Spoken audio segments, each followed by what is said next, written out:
This led to the mess where the results received expensively using the shortcode was different from the one on the Kenya National Examination Council portal and sent to schools.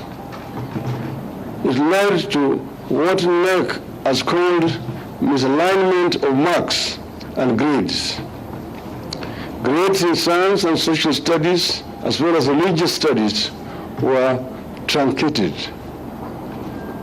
The route saw the Kcpe candidates get graded for subjects they never set for. It saw an entire class score same grades in science in one school.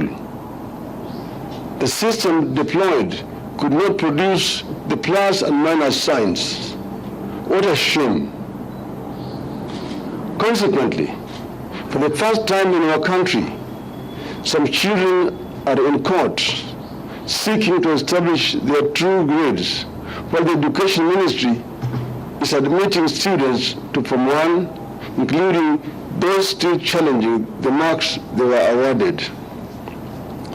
This impunity and corruption that is messing up the future of our young children is sanctioned from the highest offices in the land. We can today disclose that the mess in Kcpe started as a tender war pitting various senior officials in the Ministry of Education against each other before eventually being taken over by an official much higher up in government. The hunt for quick money has now taken the Kenya Kwanza entrepreneurs from petroleum products and edible oils to exams. It has messed up the 2023 Kcpe and will likely find its way into KCSE, whose marking is currently underway in a tense and uncertain environment. Over the decades, Kenya has had a reputation of a credible and trustworthy education system that culminates in very rigorous, fiercely competitive, but eventually credible examinations and certificates. Today, this respect for our education, in particular our exams, is under serious threat. Kenyans are very much alive to the challenges that have been facing the integrity of our exams in recent years. That is why our young people joke darkly whether their colleagues have Professor Jacob Kaimenis, Dr. Fred Matiangis, or Professor Joe Magoha's exam grades. Today, the young people are struggling with the value of Mr. Ezekiel Machogu's grades. In view of the fact in our possession, we have today taken an unprecedented step and written to key education stakeholders for a partnership to secure and defend the integrity of the Kenyan exams and the certification that accrues from it. We have taken these steps out of a firm belief that once we allow education and exam systems to be caught up in the tender wars, then we have no country to talk about. It is a universally accepted principle that the collapse of the education system is the collapse of a nation. We believe that devaluing the integrity of our exams and certificates presents an existential threat to our country, and we have to close ranks and deal with it dispassionately and professionally.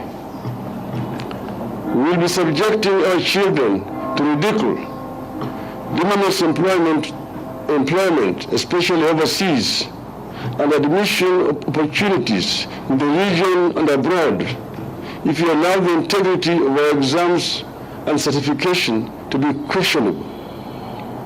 And the truth is that these are getting questioned. We have therefore written to the following bodies: 1, the Catholic Bishops' Conference; 2, the National Council of Churches of Kenya; 3, the Supreme Council of Kenya Muslims; 4, the Kenya Secondary Schools Health Association. 5, the Primary Schools Health and Teachers Association. 6, the Kenya National Union of Teachers.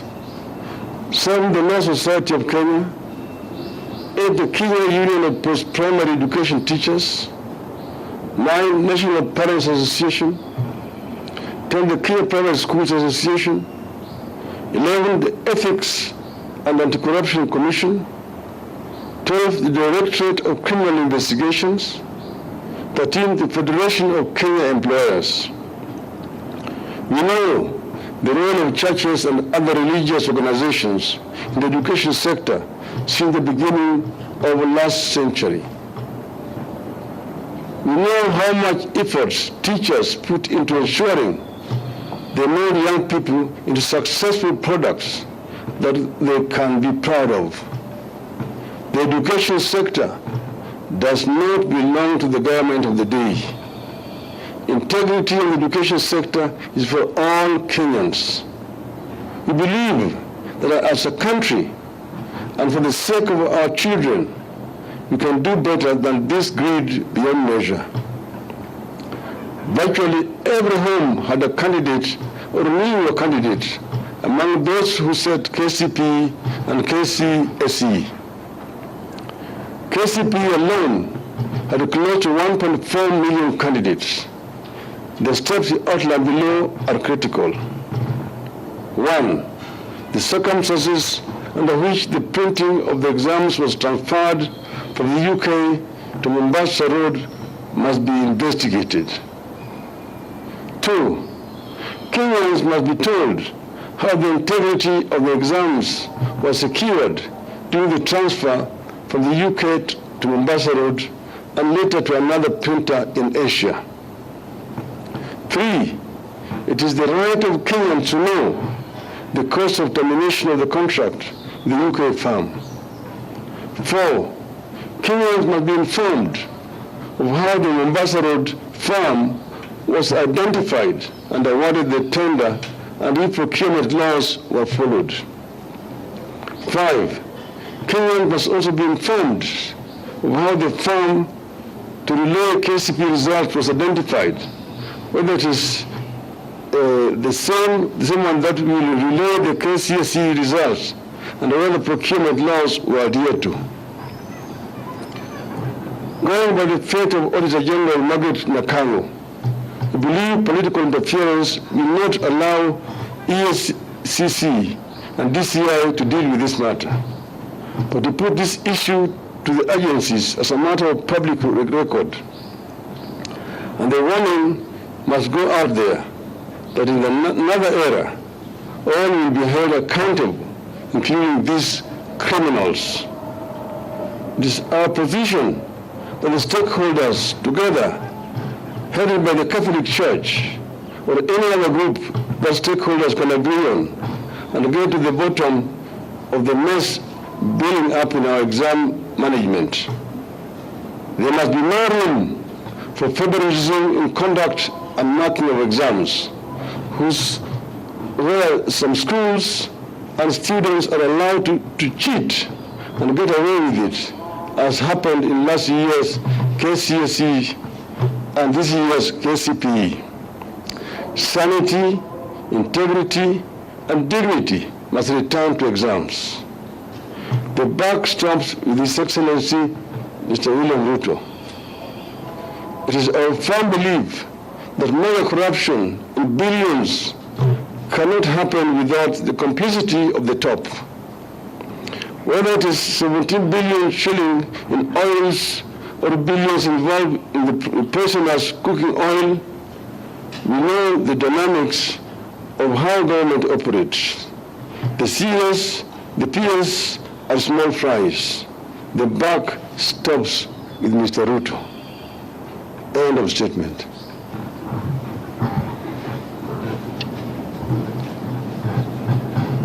Please.